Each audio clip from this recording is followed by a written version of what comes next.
Amira Cherif. Bonjour à tous.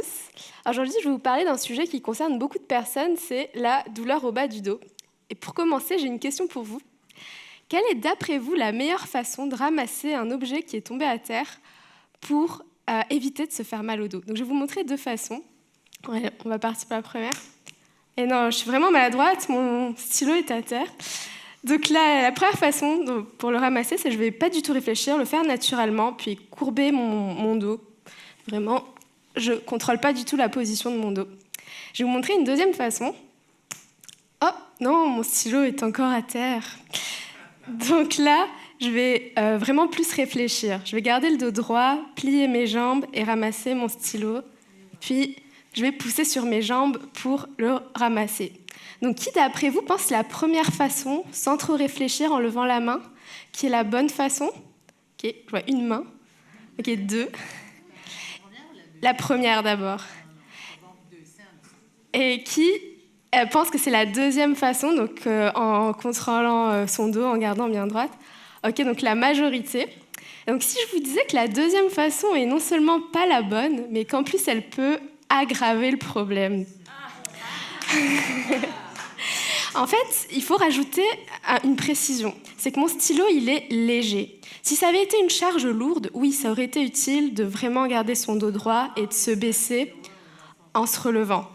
Mais là, comme c'est une charge lourde, quand on agit comme ça, on rentre dans la surprotection. On agit comme si le simple fait de bouger risquait de nous faire mal. Alors que notre dos, il a été conçu pour bouger dans tous les sens. Vous pourriez me dire, ok, peut-être que bouger, ça ne fait pas plus mal. Mais quand on a déjà mal, comment on fait pour bouger? Et donc là, il faut dire qu'il y a plusieurs phases quand on se fait mal. Par exemple, quand on vient de se faire mal, par exemple après un déménagement et qu'on vient de porter beaucoup de charges lourdes, ça se peut qu'on ait de l'inflammation au niveau du bas du dos. Ça peut avoir des bienfaits de se protéger à ce moment-là pour diminuer un petit peu la douleur. Mais bien souvent, malheureusement, la douleur, elle dure plus que 2 jours. Et là, est-ce que c'est bien d'éviter de bouger? Alors le réflexe que la plupart des gens ont de se dire, c'est si j'ai mal longtemps, c'est que j'ai dû me faire une grosse blessure et que donc il faut que j'évite de bouger pour éviter de faire empirer la blessure. Et c'est là l'erreur, c'est que douleur et blessure ne sont pas synonymes. Et donc, même dans 85% des cas, la douleur au bas du dos, elle est dite non spécifique. C'est-à-dire qu'on n'arrive pas bien à identifier la cause de la douleur. Il y a même des études qui ont regardé des résultats d'imagerie de personnes qui ont de la douleur. Et oui, on trouve des modifications de la colonne, comme des hernies discales, des arthroses. Mais c'est dur d'établir un lien entre telle lésion et la douleur. Et il y a une chose encore plus étonnante, c'est que ces études ont aussi regardé des résultats d'imagerie de gens qui n'ont même pas mal. Et ils ont retrouvé de l'arthrose, des hernies discales chez certaines personnes. Donc vous pouvez avoir ça sans avoir mal. Donc la douleur n'est pas forcément liée à la blessure. Ok, ça c'est bien beau, mais comment expliquer ça? Parce que peut-être qu'il n'y a pas de blessure originale, mais la douceur, on la sent bien, elle est là, elle est réelle. Il faut s'intéresser au fonctionnement de la douleur pour comprendre. Quand on se fait mal au dos, on active des récepteurs au niveau de notre zone du bas du dos qui vont envoyer des messages au niveau du cerveau. Et c'est dans le cerveau, dans plusieurs parties du cerveau, que la douleur va être analysée. Puis, une fois que c'est analysé, on va recevoir un signal d'alarme qui nous avertit « Ok, là, vous vous êtes fait mal, faites attention, il y a un risque de blessure ». Et bien souvent, quand on a mal au dos depuis longtemps, c'est plus la zone de douleur le problème, mais c'est ce signal d'alarme qui est devenu trop sensible. Et comment on peut faire pour améliorer ce signal d'alarme? Alors là, la recherche en ce moment, elle fait des gros travaux pour trouver des solutions innovantes comme la stimulation magnétique transcrânienne ou encore des médicaments qui cibleraient directement les circuits qui sont trop activés au niveau du cerveau. Mais en attendant que la recherche progresse là-dessus, on a déjà un outil, et c'est l'exercice physique. Donc, quel type d'exercice physique? Peu importe, ça peut être du yoga, de la marche, les études montrent la même efficacité. Puis ça va aider à réduire cette sensibilité. Et si l'exercice, lui, aide à réduire, l'inactivité, au contraire, ça fait empirer les choses. Et pour comprendre comment ça marche, là aussi, il faut regarder comment ça se passe au niveau de notre cerveau.